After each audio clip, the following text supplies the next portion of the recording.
You are now listening to About That Business, hosted by Rom Wills. Rom Wills is an entrepreneur and personal coach who has helped people reach their fullest potential personally and professionally. Take it away, Rom. Welcome to Rom Wills About That Business. Black businesses have to stop selling out. Now, this is more of an editorial thing, not really telling y'all about any business, but you know what? And I've seen this. I first started really seeing this back around 2000, 2001, 2002. Now, Rom had his publishing business. I was publishing my book. I was on writer circuits, talking with other writers. They had an interesting phenomenon with these other writers.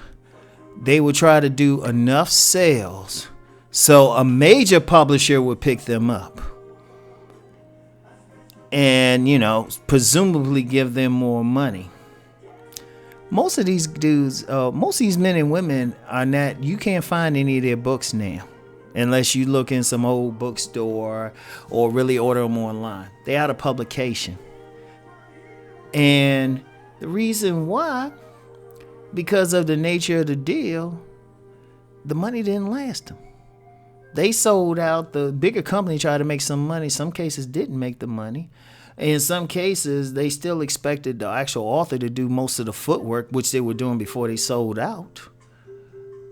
And, these they doing other stuff. I don't see none of these names out. Meanwhile, Rom's still selling books because I ain't sell out. And in fact, I remember a young woman, she had a book, and I ain't seen her book. I've never seen her book out. She's supposedly sold out. She looking at me crazy because I said I ain't selling out to a big publisher. I'm still here though. And I've seen that, and I just use the publishing example, but there's a lot of businesses. And then I just did a hair, something on the natural hair industry. I know a woman who was doing very well business-wise, even was featured in a magazine. She sold out to a bigger company. And and here's the problem with it. One of the biggest issues we have out here is black unemployment.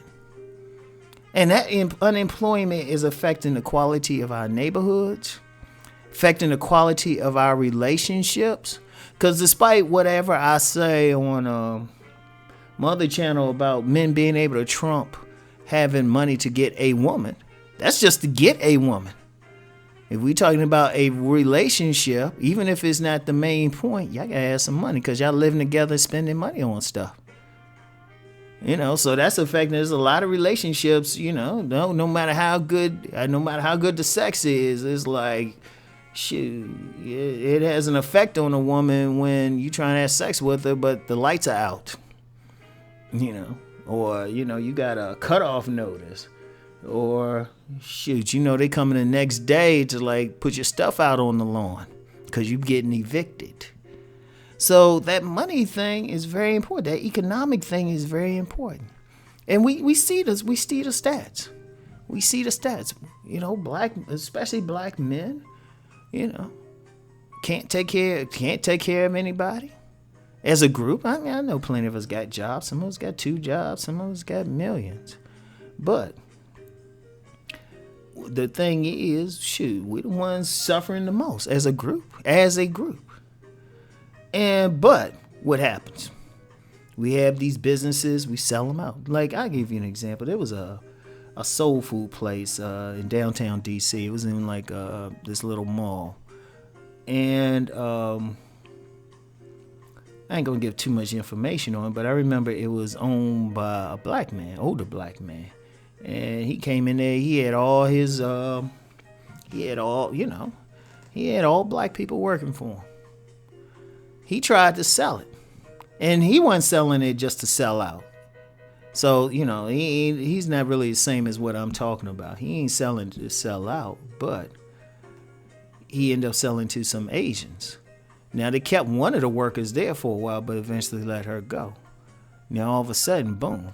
Is all Asian owned, and I ain't hating on them for doing what they do. That's smart, really, business-wise, on a pure business basis.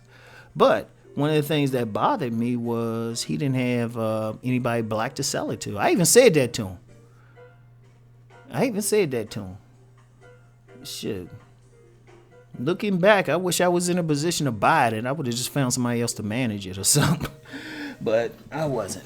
But anyway, that's just one case. All of a sudden, he couldn't hire any more black people. Understand, when people get hired, they usually hired by businesses. They ain't hired by some of these big corporations. The overwhelming majority of people work for something small. They work for small businesses. You know, people talk about the Koreans or other groups. Shoot, they employ their own. And, you know, they employ their own, which they supposed to. But see, you have black businesses that sell out. And it's not even about so much what they're doing, but, you know, new owners, they sell to somebody else. The new owners eventually get their folks in. You know, and it's just like, now they might, you know, depending on where they at, they might keep some black staff, but then you're not getting as much money as an owner. That money ain't circulating back into the black community.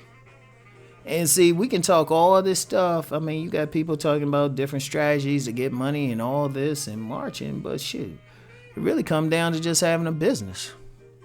You having a business because then you can employ other people. Or you could do like I do, empower other people at least.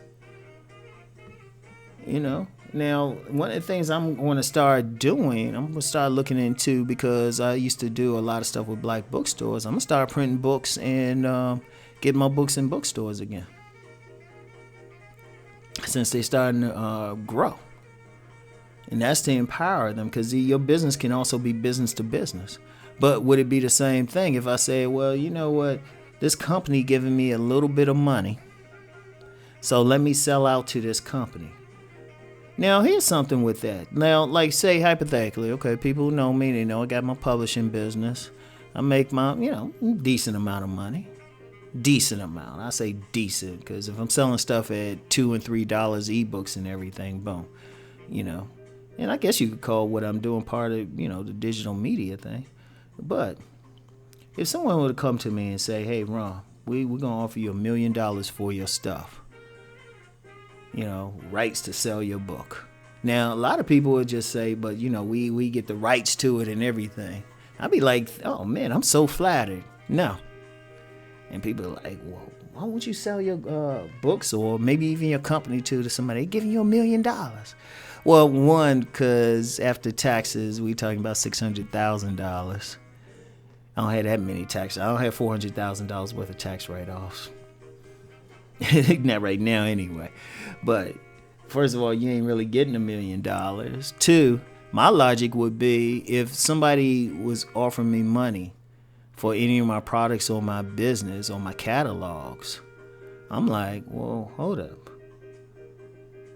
If they see the way to make $1 million from it, because if somebody offer you $1 million, that means they think they can make $10 million off of it, get a return on investment, or at least more money than they giving. So I'm like, well, wait a minute. Let's just use a small number. If they offered $1 million, that means they thinking 10 million. My thing is, okay, let me start doing some research and thinking about how they doing it. Say, I'll be the type, if some company did that, I'll start looking up that company and say, okay, where they got business at? What kind of channels they got?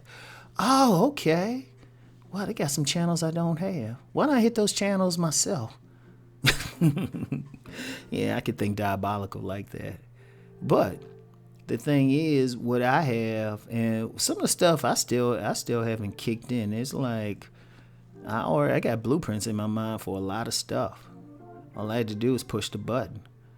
But I can create jobs for particularly some black men out here who need jobs. But might not be able to do that if I sell out. Now, would I? And businesses have to stop it. And you know, the only time, and see, here's a problem I had too, because there's some other stuff, but this is one of those cases, some stuff I don't even want to put out there, but I know of instances where people have sold out their businesses just because it's like they running it okay otherwise, but they sell out for pennies or some bullshit. I'm like, shoot.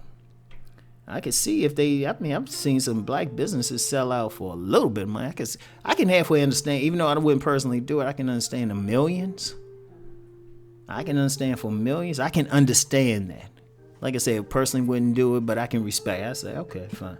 because I don't know their situation, but people selling out for some stuff, and I'm like, you still making money? Just figure out how they gonna make money. You know? You had to stop. I mean, because that's really, at the end of the day, we the only ones gonna save each other. I know people got all these plans, and they hitting the government up want to hit the government up for stuff. Nah. Do for self.